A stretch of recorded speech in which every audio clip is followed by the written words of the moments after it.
तो आज हम लोग मैथमेटिकल एक्सपेक्टेशन के रिगार्डिंग सिक्स्थ क्वेश्चन सॉल्व करने वाले हैं। एंड क्वेश्चन में हमें बोला गया है if X is a gamma L variate then compute expectation of root over X. ठीक है, हमें expectation of root over X find करना है जहाँ पर एक्स एक गामा एल वेरिएट है। तो सोल्यूशन में हम सबसे पहले बोल सकते हैं सिंस हमारे पास एक्स है गामा एल वेरिएट है, X is a gamma L variate so then हम बोल सकते हैं then the probability density function P D F of X is हमें मिल जाएगा F X is equals to E to the power minus X to the power L minus one divided by gamma L. ठीक है, for zero less than X less than infinity and L greater than zero. Thus हम बोल सकते हैं यहाँ पर expectation of root over X इसका value equals to हमें मिल जाएगा equals to integration zero to infinity root over X and F X का जो वैल्यू है that is C to the power minus X to the power L minus one divided by gamma L D x. Okay, that is equals to one by gamma L बाहर आ जाएगा, integration zero to infinity E to the power minus X to the power L minus half D X that is equals to one by gamma L integration zero to infinity इसको हम लिख सकते हैं e to the power minus X to the power L plus half minus one D X, जो कि gamma integral का form है, standard form है। So that is equals to हम बोल सकते हैं gamma L plus half divided by gamma L, और यही हमारा रिकॉर्ड आंसर है। ओके, सो हेंस यहाँ पर expectation of root over X equals to हमें मिलेगा gamma L plus half divided by gamma L. तो अभी सेवेंथ क्वेश्चन में हमें बोला गया है given that the variate X is normal 0 1 then हमें फाइंड करना है variants of E to the power X. तो सबसे पहले हमें गिवन है since X is a normal 0 1 variate is normal 0 1 variate, तो हम बोल सकते हैं the probability density function of X is given by F X is equals to हमें मिल जाएगा one by root over two pi E to the power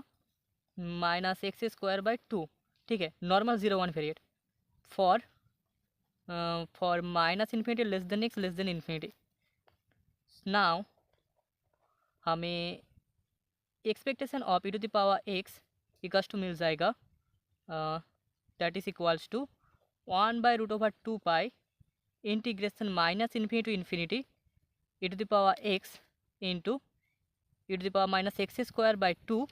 D X. ठीक है, हम सबसे पहले मीन निकाल रहे हैं e to the power x का, क्योंकि वेरिएंस के लिए हमें पहले मीन चाहिए। So that is equals to हम बोल सकते हैं one by root over two pi integration minus infinity to infinity E to the power minus x minus one का whole square by two E to the power half D X. ठीक है, so this is equals to अगर हम put कर दे z is equals to x minus one by root over two, तो हमें मिल जाएगा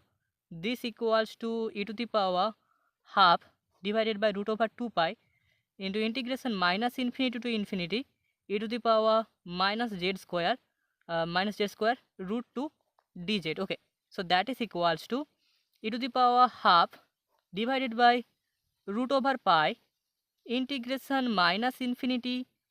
to infinity e to the power minus z square dz that is equals to e to the power half root over pi into यहाँ पर इस integration का, इस Gaussian integral का वैल्यू होता है रूट ओवर पाई, तो यहाँ से हमें e to the power half मिल जाएगा। सो देयरफॉर हमें expectation of e to the power x expectation of e to the power x equals to मिल रहा है e to the power हाफ। Now expectation of E to the power x का whole square equals to हमें मिल जाएगा one by root over two pi integration minus infinity to infinity, यहाँ पर हो जाएगा e to the power to x and x to the power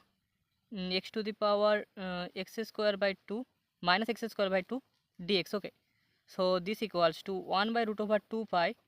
integration minus infinity to infinity and e to the power minus x minus two का whole square whole divided by two square d x. Okay, so that is equals to हम बोल सकते हैं अगर हम put कर दे z is equals to x minus two divided by root over two, तो यहाँ से मिल जाएगा square divided by root over pi integration minus infinity to infinity E to the power minus Z square d z that is equals to e square by root over pi, यहाँ से root pi आ जाएगा, so that is equals to e square. Thus हम बोल सकते हैं the variance of E to the power x is, हमें मिल जाएगा expectation of E to the power x का whole square, e to the power x इसका whole square minus expectation of E to the power x इसका whole square that is equals to e square minus e, और यही हमारा record variance है। तो अभी 8th question में हमें बोला गया है the first, second and third moments of a probability distribution about the point 2 are 1, 16 and -40 respectively. Then हमें फाइंड करना है mean, variance and third central moment. तो हमें 2 पॉइंट के about first, second and third moment given है। So हम मान लेते हैं एक से रैंडम वेरिएबल है, तो उसके लिए मतलब कि 2 पॉइंट के लिए जो फर्स्ट सेंट्रल मोमेंट होगा that is expectation of x minus 2 is equals to 1, second moment होगा that is expectation of x minus 2 इसका whole square equals to 16, and third moment हमें गिवन है एक्सपेक्टेशन ऑफ x माइनस 3 का whole cube is equals to -40। ठीक है, ये हमें given है क्वेश्चन में। तो यहाँ से हमें mean, variance and third central moment चाहिए। सो सिंस हमारे पास expectation of x minus 2 that is first moment about point 2 is equals to given है 1, तो यहाँ से हम बोल सकते हैं और expectation of x minus 2 is equals to 1, और यहाँ से हमें expectation of x is equals to मिल जाएगा 3, दैट इज द मीन। तो ये इस डिस्ट्रीब्यूशन का मीन है, एंड हम इसको और भी बोल सकते हैं expectation of x minus 3 is equals to 0। ठीक है, तो यहाँ पर हमें मीन ऑलरेडी मिल चुका है that is expectation of x is equals to 3। Now since हमारे पास एक्सपेक्टेशन ऑफ x माइनस 2 इसका होल स्क्वायर इक्वल्स टू 16 है, तो यहाँ से हम बोल सकते हैं therefore expectation of x minus 3 plus 1। ठीक है, हम 2 को -3 + 1 ऐसे लिख रहे हैं, इसका होल स्क्वायर इस इक्वल्स टू भी 16 होगा, और हम इसको बोल सकते हैं एक्सपेक्टेशन ऑफ x माइनस 3 का होल स्क्वायर, x माइनस 3 इसका whole square plus 2 expectation of x minus 3 plus 1 is equals to 16। हमें जो मीन मिला है उसका वैल्यू 3 है, तो हम 3 पॉइंट के around he variance and third central moment निकालेंगे। ओके, सो और यहाँ से हमें एक्सपेक्टेशन ऑफ x माइनस 3 इसका होल स्क्वायर इक्वल्स टू मिल जाएगा, इक्वल्स टू 15 मिल जाएगा, क्योंकि यहाँ पर जो 2 एक्सपेक्टेशन ऑफ x माइनस 3 है इसका वैल्यू इक्वल्स टू 0 हो जाएगा, because expectation of x minus 3 is equals to होगा expectation of x minus 3, and यहाँ पर एक्सपेक्टेशन ऑफ x का वैल्यू है 3, सो 3 माइनस 3 इक्वल्स टू 0। ठीक है, सो यहाँ से हमें 15 मिल जाएगा, 16 माइनस 1 दैट इज 15। तो यहाँ पर हमें वेरिएंस का वैल्यू इक्वल्स टू 15 मिल चुका है, क्योंकि एक्सपेक्टेशन ऑफ x माइनस 3 इसका होल स्क्वायर ही इक्वल्स टू वेरिएंस होता है, so variance of x is equals to 15। Okay, now हमारे पास है एक्सपेक्टेशन ऑफ x माइनस 2 इसका whole cube is equals to -40। ठीक है, पॉइंट 2 के तरफ जो थर्ड ऑर्डर मोमेंट है उसका वैल्यू इक्वल्स टू -40 है हमारे पास। ओके, और इसको हम बोल सकते हैं एक्सपेक्टेशन ऑफ x माइनस 3 इसका whole cube plus 3 expectation of x minus 3 इसका square plus 3 expectation of x minus 3 plus 1 is equals to -40, और एक्सपेक्टेशन ऑफ x माइनस 3 इसका होल क्यूब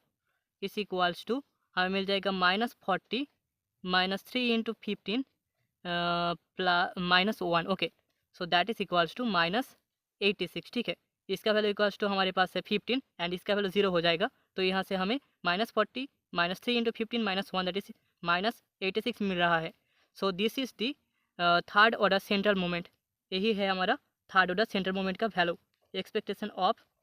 x माइनस 3 इसका cube is equals to -86। So hence हम बोल सकते हैं the mean, variance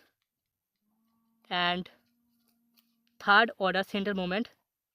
third order central moment is